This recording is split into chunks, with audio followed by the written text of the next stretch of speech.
Jy luister na Storytyd saam Stella, aangebied deur Estel Rousseau.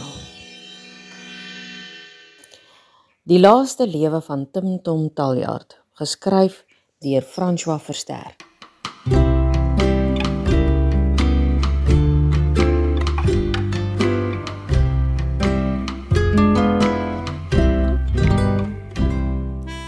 Die laaste lewe van Tim Tom Taljaard is die sonderlinge verhaal van 'n kat wat sy eie storie vertel, in die tradisie van Japaneese katstories, maar 'n eerste in Afrikaans. En hoe hy weens 'n fratsongeluk besef dat hy skielik taal kan verstaan en 'n vreemde behoefte by hom ontstaan. Kenmerkend van hierdie verhaal is die skranderkat se skerpsinnige opmerkings, veral sy beskrywings van die gesin waarvan hy deel is. Dis die skrywer se 12de boek en bevat al die beste eienskappe van sy skryfwerk.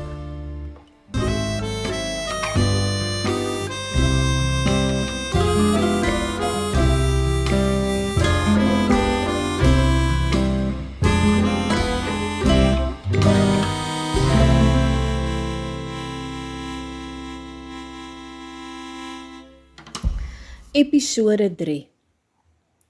Dit voel nou al so lank, maar ek onthou die pyn goed. Ek hoor pappa aan iemand sê, Tim Tom het goed herstel, en dat dit al 3 maande is sedert iemand, en dan kyk hy altyd of hy vermaak sien, my geskiet het. Ek weet nie eintlik van weke of maande nie, ons katte ervaar tyd anders as mense, dis duidelik genoeg. Ek weet net wat gebeur het, wat nou gebeur, en wonder deesdae ook oor wat nog gaan gebeur, iets wat ek nie tevore gedoen het nie. Ek aanvaar dit, ek is nou anders. Al wat ek kort is hande, verdomp. Hoekom kon ek nie hande gehad het nie, soos daardie diere op National Geographic? Wasbeer of apies, maar ek gril vir apies. Dink net wat ek sou kon vermag. Ja, dis nog steeds cool dat ek my naels kan intrek, amper soos daai Wolverine karakter in die flieks. Amper, want ek kan. En ek bestaan wel en hy nie. Of, sommige dae twyfel ek nogal daaroor, dat ek wel nog bestaan, want ek voel so vreemd, so asof ek nie meer in hierdie liggaam hoort nie. En ek wonder ook hoekom pappa my soms so aankyk. Dit lyk asof hy wil seker maak of ek nog hier is. Maar wat, mense is mos maar so. Hulle oordink alles, raak angstig oor dinge wat nooit gebeur het nie en tree simpel op. En dan kan ek nogal glo dat hulle en ape redelik naby familie kan wees. So is almal hier vandag weer in rep en roer. Jenka kom ons weer 'n slag huis toe, van die universiteit af. Jy sou sweer, dis 'n besoek van 'n koning hang of iets. Is nog iets van mense wat my verbuister. Hoekom maak hulle so ophef van hulle kinders? Ons katte maak ons kleintjies groot en dan is hulle op hulle eie. Ek kan nie veel onthou van my ma nie, net haar warmte en haar reuk, maar mense, hulle kinders oorheers die ouers. As Jenka my kind was, sou sy elke dag met 'n krapmerk of 3 oor haar gesig geloop het. Nie dat ek juis oor haar kan kla nie, sy gee my nog altyd van haar snoeperye, maar juis omdat sy weet sy mag nie omdat sy sodanig lief is vir my nie. Sy is mos nou groot, en ek is nie meer 'n speelding nie. In hierdie huis en die hele wêreld is nog net pappa regtig vir my lief. Missus gee voor sy is lief vir almal, maar ek glo dit nie. Ek dink sy hou nie van haarself. Wat mense sê en wat mense doen is altyd dikwels teenoorgesteldes. Nie eens honde is so vals nie. Maar om skelm te wees vereis darm intelligensie. En weer verbaas ek myself. Ek bly verbaas. Dis asof ek met my een oog nou baie meer kan sien. Verstaan nou soveel dinge nou dat ek woorde het. En die ander kat, wat 'n pragtstuk, maar ook 'n klein Filistyn. Ek het van die Filistyne gehoor, eers by Nana, wat beweer, hulle was slegte ouens in die Bybel, en toe weer van hulle by Papa, wat beweer, hulle sit Sondag voor in die kerk. Wat? Ek het gedink, hulle het lank gelede geleef, maar Mrs. sê mos daai mense het bloody oud geword. Dis haar woord, bloody. Papa sê blerry. Nietemin, laat ek nie my kop breek oor dinge waarvan ek nog steeds niks verstaan nie. Alles hoef ek ook nie te weet nie. Ek droom eerder oor die ander kat. Maar nou dat ek soos 'n seerower lyk, Mrs. sê mos ook so, met my een toegewerkte oog, sou die kanse dat sy na my kant toe kyk bitterlik min wees. Prinses Mia de Grey was haar stamboeknaam. Op haar dag die mooiste katwyfie op die skou. Eerste prys vir Noorweegse woudkatte. Liebe Leibrand het ook gaan kyk en was verwonderd. Papa het by Mrs. kom spog, en toe hy sê wat Liebe gesê het sy hom stil gemaak. Maar snaaks, het papa gesê. Hy het gesê sy was dus besig Shut up, Hendrik. Jenka will hear you. Maar dis wat Hollanders teel noem, en kat. Yes, I know perfectly well what the Dutch call a cat, and it's vulgar. Nou ja, komende van Liebe, dat sy die besgeteelde kat is, wat hy ooit aanskou het, wel, dis iets. Papa was baie tevrede. Ek het eers bietjie jaloers gevoel, maar toe dink ek aan sy woorde. Aanskou, by die skou. Ek begin nou spitsvondighede begryp. En toe voel ek self baie tevrede. My bene mag kort wees, maar my brein is nie so klein nie. Dit werd nou al beter. Ek voel soms skoon dronk in die kop. Al die gedagtes kom en kom net. En vermaak is soos 'n skaduwee wat oor my hang. Soms verbeel ek my, hy is 'n ding met groot geel oë. 'n Ding wat in die nag sluip wanneer die huise donker raak. Maar so sit ek hier op die vensterbank om die middag se laaste sonnetjie op te vang, half aan die slaap, en sy stap in. Prinses Mia, ene grasie, windmaker, wangbare, grysgroen oë en sjoek, sjoek, sjoek, daai donker, amper swart pluimstert. Ek kyk dadelik weg. Dit sal tog nie deug om my bewondering te wys nie. Sy, op haar beurt, maak of sy my nie eens sien nie. Sal ek opskuif en vir haar plek maak? As ek maar kon, maar al wat ek nog oor het is my trots. Nana kla altyd oor respek vir ou mense. As trots en respek dieselfde is, sy reg. Gelukkig kom Frikkie ingebars, onelegant en lomp. Maar vir eens is ek bly om hom te sien. Mia maak haar rug krom en gooi haar stert oor haar rug, soos 'n eekoring. Frikkie draf verby, hygend, tong langs sy lang bek uithang. En sien nie eens dat sy 'n blitsige klap hou na hom mik nie. Eers toe haar naels oor sy bout trek, spring hy in die lug en skree soos 'n vark, 'n maar ene. Hulle skree altyd, want die vetvarke is te besig om te vreet, hulle skree nie. Van varke praat hulle baie in die Bybel. En ja, papa praat mos ook baie van varke, veral die spesie wat hy op die pad kry, die padvarke. So, ek weet alles van varke. Tim-tom, dis Mrs. se stem, altyd skerp. Van maarvarke gepraat, die vrou moet tog meer eet. Haar asem stink meer as Frikkie sin, en Frikkie vreet sy eie ekskresie. Dat sy rook help ook nie. Ek haat die reuk van kool en rookasems. Die varkhokke was langs die skuur, met ou koolblare in die modder en mis. Ekskresie.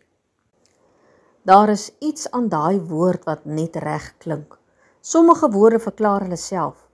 Dan is hulle vir my die mooiste. Die rokery kan ek nie verstaan nie.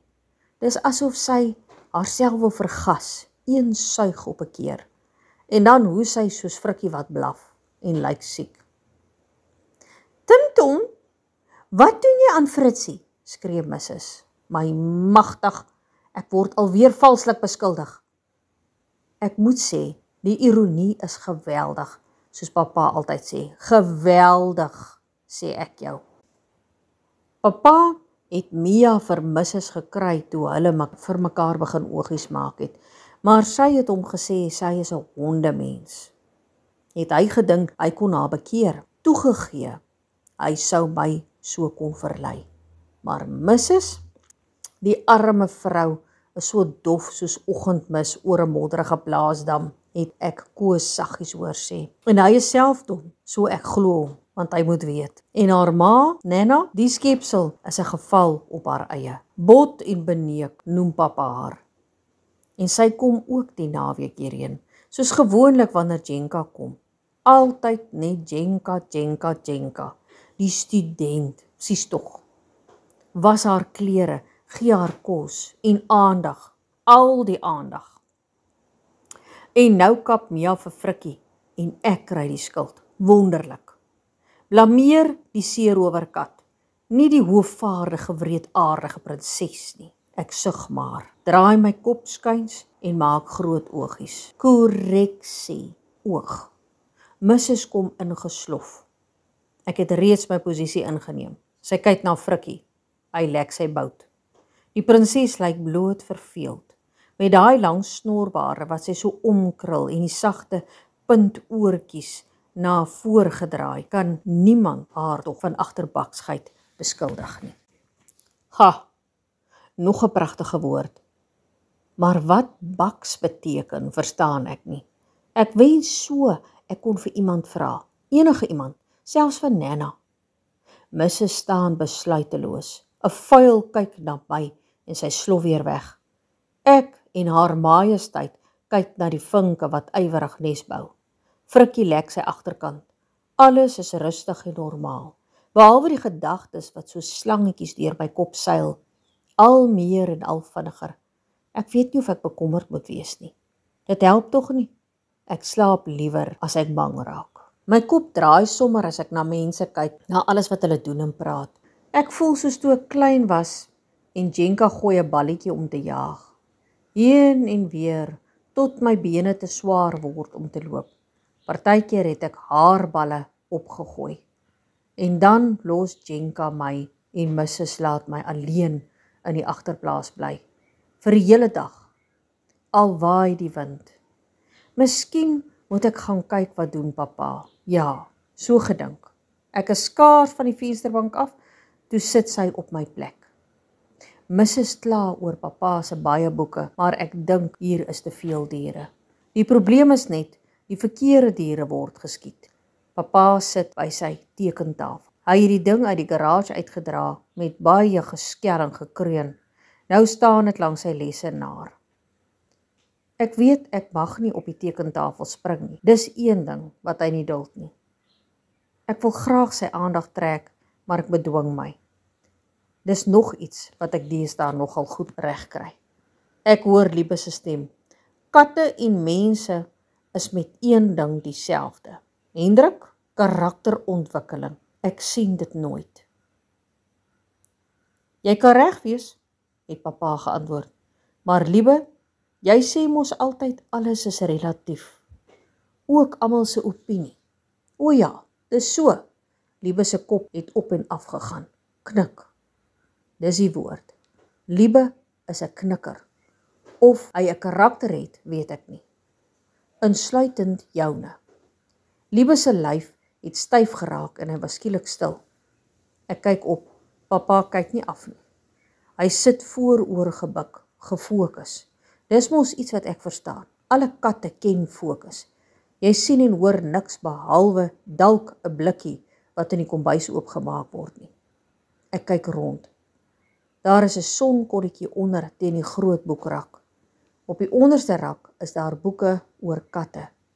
Ek hoef nie die titels te lees nie. Daar is prente van katte op die voorblaaie. Ek hou veral van die een met die gemmerkat. Die kat lyk soos ek. En die boek gaan oor kos. Feline nutrition. Ek sit regop. Hoe weet ek dit? Ek kyk weer. Ja, dis wat daar staan. Ek kan nou lees. En ek weet wat die woorde beteken, want Mrs. praat gedurig daarvan, van felines en van nutrition. Papa is steeds onbewus van my. Ek druk my poot teen die boek. Laat my naels uitkom. Trek.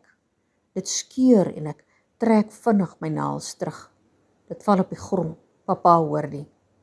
Die boek het iewers in die middel oopgegaan. Ek kyk na die swart krulletjies en kolletjies op die blink papier. Dit trek my aandag soos 'n muis of 'n mossie voorheen sou. Ek verstaan nie wat aangaan nie. Hoe kan dit wees? Mrs. en Nana praat soms in woorde wat skielik anders klink. Dan hoor ek woorde wat klink soos farm. Neighbors, trouble. Is hulle twee 'n ander spesie mens as papa's? Hy noem hulle souties, maar okay souties, want hulle praat ook Afrikaans. Dan is souties okay vir papa. So, dit moet dan wees. Mense het ook soorte, neskatte en honde, wat verskillend lyk en praat. Ek het nog nooit daaraan gedink nie. Katte en honde kan mekaar verstaan, maar kan mense? Hulle verstaan ons dan nie. Dit begin vir my sin maak. Ek verstaan nie alles in die boek nie. Daar is prente van katte, maar nie van kos nie. Met stringe woorde wat ek nie kan uitmaak nie. Pa sê altyd ek verstaan hom en nie vir Mrs. nie. So, ek is 'n Afrikaanse kat. Ek is nie seker wat dit beteken nie, maar dit moet iets beteken. Papa sê altyd Afrikaans raak kleiner. Ek raak darm nie kleiner nie. Ons huiskatte is tog ook nie so min nie. Nana sê in 'n plek genaamd Suid-Amerika is die meeste katte. Miskien kan ek soontoe gaan as papa my nie weer wil hê nie. My keel trek toe. Maar nee, papa sal my nooit weggooi nie. Hier is ek veilig. My stert hou op bewe. Ek ontspan. Solank papa hier is, sal ek ook hier wees. Hy sal my beskerm. Ai, maar dis lekker hier in die son. Ek hoor 'n stem. Van waar? O ja, natuurlik. Nana het opgedaag. As Nana hier is die TV aan. Dan kyk papa graag TV en die vroue is onder. Ek sal later gaan groet. Nou is die son besig om my bene lam te maak. Dit gaan lekker wees om wakker te word sonder pyn. Ek ruk wakker, stemme. Nie koue blikkerige stemme nie. So, nie die TV nie. Regte stemme is warm en daar is 'n afstand tussen hulle. Wie raas so? Papa is nie in sy stoel nie. Ek luister fyn.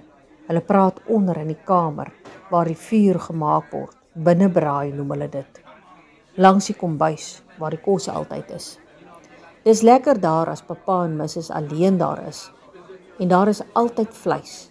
Maar nou is daar meer stemme. Nana, Jenka, hulle ook hier. En nog iemand, 'n man. Sal ek gaan kyk? Nee, die son het alweer weggetrek. Sy sal nog op die vensterbank wees. Frikkie sal onder wees, by die mense. Besig om aandag te trek en almal te probeer lek, met daardie slijmerige tong waarmee hy pas onder sy stert gelek het. Soms weet ek nie wie die domste is nie, honde of mense. Of wie die vuilste kan wees.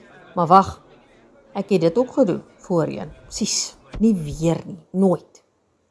Ag nee, voetstappe. Dis Jenka en die vreemde man. Ek kan Jenka van ver af ruik, soet, soos lente, vars blomme. Ek kan hom ook ruik, hy stink soos Augustus, vrotblare. En dis Timtom, ons oudste, sê Jenka. Hi Timmy, ontmoet my vriend Bertie. Bertie is korter as Jenka en ronder. Hy het oogies soos doudruppels in die nag en 'n klein ronde koppie met reguit vaal haartjies. Wat noem Nana so iemand? Klein koppie soos 'n komkuiertjie. En papa sê dan, "Party frikadel." Nee, nie jy nie, frikkie. Of soos 'n dowe katjie, lag Mrs. Sies, sy is pestelik. Ons lag vir ander en ander lag vir ons, sê een van hulle dan. En die gelag hou op. Altyd so, elke keer. Ek trek my boelop op, trots op myself dat ek dit alles kan onthou. Bertie trek sy hand vinnig terug. Hy en ek is albei verlig dat hy nie aan my raak nie. As dit die prinses was, het hy al 'n klap gekry. Ek loer na die vensterbank. Ja, Skoonveld. Sy het haar uit die voete gemaak. Slim. Kom Bertie, ons gaan gesels in my kamer. Ja, ek is seker julle gaan gesels. Bertie grynslag. Hy het planne, 'n broek vol, sê hy saggies. Maar tussen papa en Mrs. sal van hulle albei se planne min kom. En daar's nog Nana en Frikkie ook wat oral inbars, oorig en onaangekondig. My boelop krul weer op. Dit laat my besef, hierdie plek raak nou te besig na my sin. Haar Majesteit het die regte idee. En sy kan maar die voortuin kry. Vermaak kan nie sien wat in die agterplaas gebeur nie. Nog minder my daar raak skiet. Maar dit sal tog jammer wees as hy haar skiet. Dit laat my dink, sou dit nie wonderlik wees as ek en sy mekaar kon verstaan soos ek mense en hulle dinge kan verstaan nie. Af met die trap, by die badkamervenster uit. Daar sit Nana op 'n tuinstoel. Sy eet koekies en gooi krummels vir die duwe. Ek gaan sit onder die wilde vy. Pa sê elke nou en dan, hy moet die massiewe boom uitkap. Die wortels is al by die kombuis se muur. Maar dis nou maar van papa. Hy sê baie dinge. En dan sê Nana, praat is afdraand, maar doen is opdraand. En dan is papa kwaad en Nana word vir 'n ruk lank nie gaan haal om te kom kuier nie. Mrs. is ook daar lank stil. Papa lyk nie of hy daaroor kwaad is nie. Skielik is daar 'n lawaai voor die huis. 'n Motor toeter. Deure klap. Die nekhare rys. Iets is verkeerd. Baie verkeerd. Almal loop vorentoe. Ek oor die tuin mee, die ander deur die huis. Frikkie in kluis. Daar staan mense in die straat en sy lê teen die randsteen. Mrs. praat skril. Sy skel op die motorbestuurder. Pa staan net daar, verwese. Die vreemde man protesteer. Die kat het voor my ingehardloop. Jenga's nou ook by.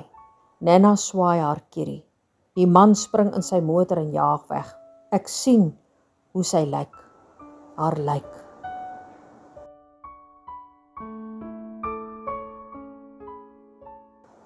Ek verwens skielik my nuwe slimmigheid. En oor kan die pad staan vermaak. Hy lyk nie jammer nie. Ek kan sy gedagtes lees. Nog een minder.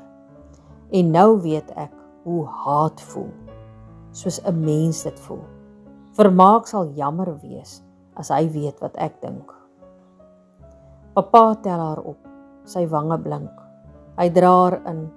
Ons volg hom almal. Ek kyk nog eenmaal om na Vermaak. Ek sien hy kyk ook na my, die een wat weggekom het, of so ver. Ek gaan kyk wat in die kombuis gebeur. Papa het haar op die kombuistafel neergesit. Hy staan nou net daar. Hy sê niks. Hy doen niks. En ek wil oor die straat hardloop en Vermaak in die gesig byt. Maar die man wat haar doodgemaak het, is weg. Nana vee bloed op. Jenka snik. En die Bertie mannetjie probeer troos. Mrs. bring 'n kombers. Papa gaan haal 'n graaf en ek gaan sit onder die wilde vy. Ek wag. Papa kyk na my en hy kyk na die boom. Toe sug hy en begin grawe. Ek kan nie help om naar te word nie. Toe maar Timmy, sê papa. Frikkie draf nader en Chang sag. Dis sy kombers. Papa kyk na almal wat voor die agterdeur staan. Toe gooi hy die gat toe.